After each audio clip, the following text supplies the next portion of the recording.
Acești copii pe care îi vedeți lângă mine au vârste între 6, 7 ani, 10 ani, 11 ani. Sunt printre cei mai buni șahiști de vârsta lor din țară.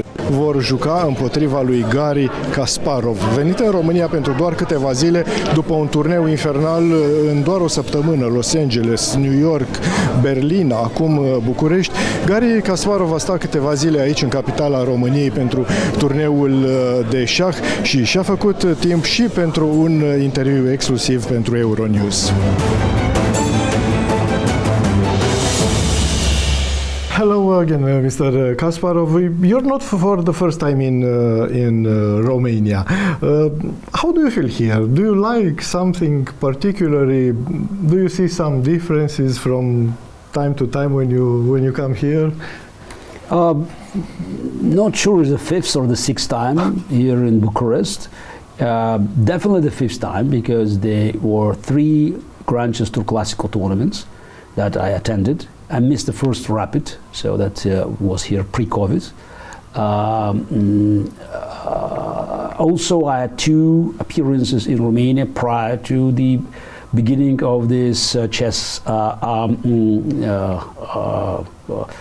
events in Bucharest.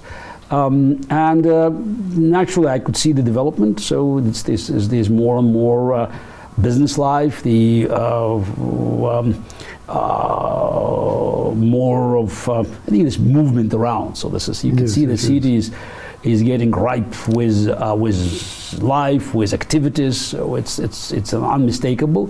But also I feel here comfortable for 2 simple reasons. Chess receives phenomenal support here, phenomenal reception, and every year we could see an improvement. The opening events are really impressive and not surprisingly always have very broad attention and even live TV coverage. So that's one reason. It's not many places on the planet where chess receives the same kind of support and honor that the game deserves. And you could see the face of the players. They were really impressed at the opening ceremony and proud that they were part of such an important gathering. And that was always my dream, to see that chess will reach this level. And here in Bucharest, I could see, it's a result of my long labor for many years, decades. I tried, and while we achieved this level of respect and treatment in St. Louis in the United States, but in Europe, I think that's now Bucharest offers the best treatment and support for chess. That's one reason. But the second one is political. There are a few countries in Europe, very few, prior to the Putin's full-blown invasion of Ukraine, that always saw Putin through. Countries where I could feel comfortable and safe, and Romania was one of them. And now I have to congratulate Romanian government and public being fully behind Ukraine and making one of the strongest Ukrainian allies and members of European Union and NATO that are standing against Russian aggression. You said something yesterday, probably a little bit joking, but unfortunately even true. You said that you can't go farther eastern from here. Hypothetically, what would happen if you would have gone now to Russia? People who marched with me on the streets in Russia, they either in exile like myself, in jail like Alexei Navalny, or killed like Boris Nemtsov.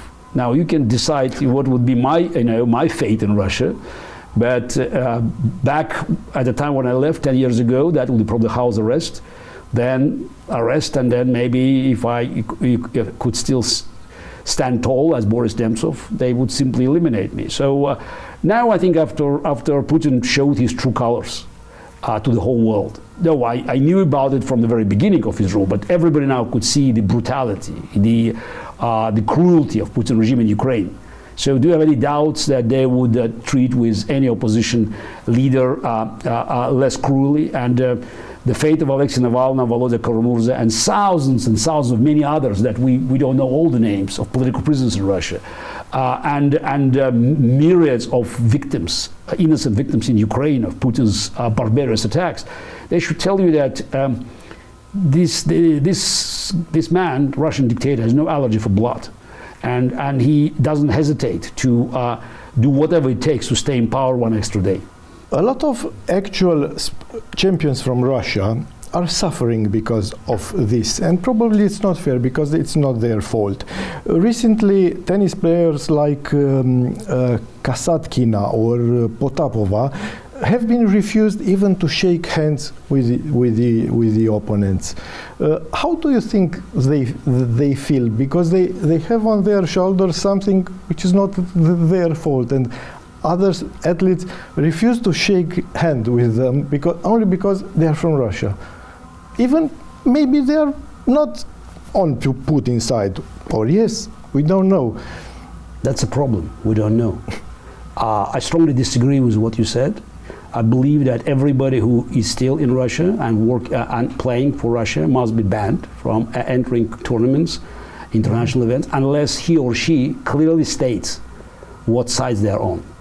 Without full condemnation of the war, you should not be allowed to take part. I mean, I feel really uncomfortable just listening to this. How you feel? How Ukrainian mothers feel when their kids being killed by Russian bombs? How can we talk about, I feel uncomfortable? Hell, leave Russia. You're talking about tennis players. They're millionaires. Okay, maybe not, they're rich enough to go and live elsewhere. All you need to do is sign a simple declaration that says three things. War is criminal, regime illegitimate, Crimea is Ukraine. And you should be allowed. That's just to be integrated. You don't want to do that? Don't complain. I have very, very strong views about it, and I'm also a Russian athlete. I used to be a Russian athlete, Soviet athlete, maybe most decorated in history. So, but I'm also a Russian citizen. I have a Croatian passport, but still I have my Russian passport, my Russian identity. I have been opposing Putin for more than 2 decades. My first article about Putin's and threat he represented to the free world dated January 4, 2001 in the Wall Street Journal. That's the beginning. Yes. And still, I feel responsible. Every morning I look at the news. I see more crimes committed by Russian troops. Me, my wife, also Russian. So she has an American passport as well. So, but we are Russians. And we never supported Putin. But as a Russian, as every Russian, we know that there is responsibility. As great Germans like Thomas Mann or Marlene Dietrich, they sensed that they had this responsibility for Nazi crimes, though they opposed Hitler from day one. So I believe that this is a big issue of collective responsibility and personal guilt, and it will stay with Russia for a long time. Unfortunately, many Russians don't understand it, but for years, maybe for decades, we will be experiencing this kind of treatment. I know that whatever Ukrainians do, and sometimes I may be uncomfortable, you know, that's, taking Russian culture hostage is somehow it doesn't make me feel good. But I have no moral rights to criticize them, because you know it's today Russia in the eyes of Ukrainians is not Pushkin or Dostoevsky, it's Putin. As Germany in 1941-42 was not Wagner, was not Goethe, was not Beethoven, it was Hitler. So we are living through this horrible moment, and before the war is over, and many years after the war is over, I think that every man, every woman, you know, with Russian roots, will have to go through this process of reconciliation, and it will be very, very, very painful. And now, even to make these complaints, I think it's immoral. And I find it's disgusting that International Olympic Committee looks for this kind of excuses, and you hear voices of those saying, "Yeah, let's separate sport and politics." Dictators never separate it. They always look for an opportunity to promote their agenda, and that's why Putin takes it personally to push Russian athletes, even without official Russian flag. So because that will demonstrate that he still has an influence. So at the Olympics, Russia should be banned completely, not compete with other flag. Look, no, they can compete. They can compete with this flag. Oh. So this is the it's the flag that Russian opposition raised protesting against Putin. This is a Russian flag with the a lower stripe, the red stripe, being washed away, because we believe that there must be no blood on Russian flag. So all they have to do is just leave Putin's Russia. Just imagine Putin's Russia today is like big North Korea. Go to virtual South Korea. All you have to do is just to take the side. During the wartime, and it's a war now, yes, you cannot stay in the middle. You cannot pretend I'm in the middle. Yes. No, you go one way or another. That's it. It's very simple. I believe that they will be allowed to play everywhere. Especially this is tennis players and other famous athletes who can afford it. Of course. Yeah, which people ask me about what would you do 30 years ago, and why after Afghanistan you were not banned. But look, there was different time. We had very little freedom to move around. Today, just leave. You have the chance to make this simple statement by leaving. But they know they want to stay there. They want to receive some benefits from staying there, and they pretend that they are not responsible. I understand why Ukrainians ignore them, and why even many other nations, especially Poles and Baltic nations and Czechs and Romanians, refuse to shake hands with them. Again, just you have to take the side. I have interviews once, twice every week on Ukrainian TV, and I could feel this anger. And again, I've been friend of Ukraine. I've been supporting Ukraine from day one of the aggression back in 2014, and I'm not surprised that very often Ukrainian diplomats, they talk to me in English. I mean, their English is sometimes is good, sometimes is not as good as their Russian, but it's a statement. So the greatest respect that you can receive from Ukrainian as a Russian if they speak to you in Russian. Sometimes I enjoy this, and I'm honored that they still willing to talk to me in Russian, recognizing that I'm different from Putin and others. Tell me something. How it will end? Are you kind of optimistic? Look. The word optimistic probably doesn't fit here, because as we speak, people being killed.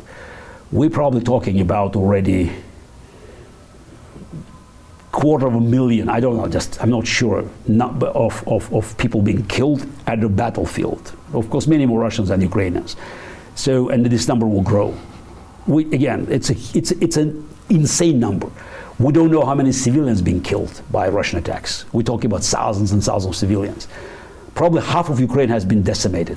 You look at these buildings. So that's why optimism is a tricky word. Now, it cannot end any other way but the total defeat of Putin in Ukraine. If Putin has resources to continue the war, he will, because war is the only justification of him staying in power. So the only way to end this war and to eliminate the threat coming from Putin's regime to Europe, to the whole Europe, is for Ukraine to win. And Ukrainian victory must include three components that I've been fully supporting from the very, very beginning. And Russian Action Committee, the group that I formed with Michael Khodorkovsky a year ago, put it in our declaration. Ukrainian victory includes full liberation of Ukraine, including Crimea and Sevastopol, reparations being paid in full for the damages and hundreds of billions of dollars, that means, and the war criminals to be brought to justice. Unless these three conditions are being fulfilled, it's not over. The third condition is also very important, to make sure that the new Russian government, after Putin's collapse, which I think is imminent after Ukrainian flag raise in Sevastopol, Putin collapse will not follow by a new fascist government. And I believe that Russia will not survive for long under these sanctions. As long as the sanctions are there, not lifted, before war criminals being tried, I think we have a chance that many other members of Russian elite that could be thugs and thieves, but not war criminals, will be looking for alternatives, especially considering the fact that if Russia goes bust, if everything collapses, the big beneficiary will be China. And I think many in Russia recognize now that after Putin's collapse, if Russia doesn't find a way back to family of civilized nations, back to Europe, accepting these demands, China will be a big beneficiary. And China is the country that, unlike Putin's fantasies in Crimea or in Donbass, has real claims for 1.5 million square kilometers of Russian territory. Real claims that China is now publicizing. So they have an interest. They have a great, so that's why for those who say China is supporting Putin, no, China is offering him some help because they like the war that makes Putin weaker and Ukrainians weaker and the West weaker, and America has to pay attention to Ukraine, not to China. And they can get something. Exactly, absolutely. So having a choice between becoming a Chinese province and supply of raw materials to China and finding way back to Euro-Atlantic space, I think majority of Russians pragmatically will go for the latter, for the second option. Again, it doesn't mean it will happen necessarily. It's a chance. It's an opportunity.